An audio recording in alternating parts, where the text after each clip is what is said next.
ছুটিতে দেশের অন্যতম পর্যটন কেন্দ্র মৌলভীবাজারের বিভিন্ন জায়গায় বেড়েছে পর্যটক। দর্শক, সেখানকার খবর জানাতে যুক্ত হচ্ছেন সহকর্মী আহমেদ ফারুক মিল্লাত।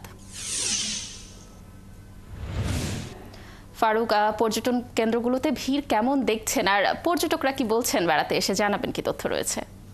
লাবণী, আপনাকে ধন্যবাদ। আপনি জানেন যে আজকে ঈদের তৃতীয় দিন চলছে, কিন্তু মানুষের যে উপচে পড়া ভিড় সেটি কিন্তু এখনও আছে। হয়তো আপনি আমার পিছনটা দেখতে পাচ্ছেন, আমি চায়ের রাজধানী শ্রীমঙ্গলে দাঁড়িয়ে আছে।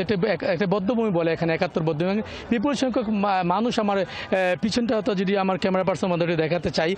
মূলত আপনি জানেন হাওর, চা বাগান, পাহাড় এবং ঝর্ণা দ্বারা পরিবেষ্টিত মৌলভীবাজার জেলা, এবং মৌলভীবাজার জেলায় প্রায় শতাধিক পর্যটক স্পট রয়েছে ছোটো বড় মিলিয়ে। এখানে চিড়িয়াখানা আছে। ফলে আজকে ঈদের তৃতীয় দিন চলছে এবং তৃতীয় দিনে মানুষের উৎসাহ উদ্দীপনা কোনো কমতি নেই। বিশেষ করে সারাক্ষণই সকাল থেকে প্রচুর পরিমাণে গাড়ি, প্রাইভেট ব্যক্তিগত কার, মোটরসাইকেল সহ নানান জায়গা থেকে, দেশের বিভিন্ন জায়গা থেকে পর্যটকরা এসে ভিড় করেছেন এবং তারা উৎসাহ উদ্দীপনার মধ্য দিয়ে ঈদের সময়টি কাটাচ্ছেন। পাশাপাশি আপনাকে যদি জানিয়ে রাখি, সেটি হচ্ছে ইতিমধ্যে হোটেল রিসোর্টগুলোতেও কিন্তু পর্যটকরা ভিড় করেছেন।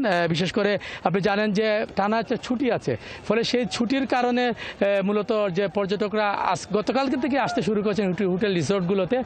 ফলে ইতিমধ্যে হোটেল রিসোর্টগুলো প্রায় শতভাগ বুকিং হয়ে গেছে এবং শুক্র, শনি, বলা যেতে পারে আগামী রবিবার পর্যন্ত হোটেল রিসোর্টগুলো পুরো বুকিং থাকবে।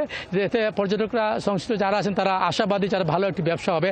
পাশাপাশি আইনশৃঙ্খলা বিষয়ে আমি জানিয়ে রাখি, এখানকার যে পুলিশ প্রশাসন এবং ট্যুরিস্ট পুলিশ প্রশাসন, দুটি প্রশাসনের সাথে আমি কথা বলেছি।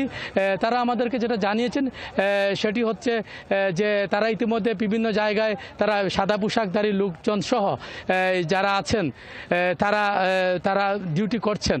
এবং পাশাপাশি আপনাকে বলি, এখানে উপজেলা প্রশাসন বিভিন্ন রিমোট যে এলাকাগুলো আছে, চা বাগানের এবং পাহাড়ি এলাকায় ফাঁকে ফাঁকে যেসব রিসোর্ট গড়ে উঠছে সেসব এলাকায় সিসি ক্যামেরা এবং সোলার সিস্টেমের যে লাইট আছে সেগুলো তারা লাগিয়েছেন, যাতে অন্তত নির্বিঘ্নে পর্যটকরা চলাচল করতে পারেন।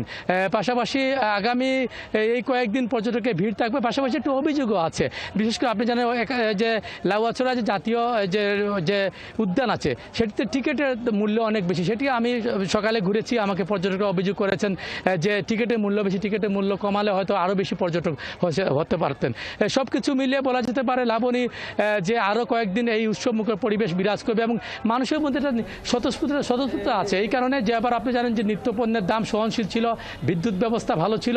ফলে সব কিছু মিলে রোজা যেমন ভালো কেটেছে, তেমনি মানুষের কথা হচ্ছে, পর্যটকদের কথা হচ্ছে আমরা একটি সুন্দর পরিবেশের মধ্য দিয়ে একটি ঈদ উদযাপন করতে পেরেছি এবং সেই ঈদের যে উৎসব এবং উদ্দীপনা যাতে মানুষকে আগামীতে আরও সুন্দরভাবে, অন্তত আরও মানে শান্তিপূর্ণ এই দেশের মানুষ যাতে কাটাতে পারেন, সেটাই এখানকার সাধারণ মানুষ আমাকে বলেছেন।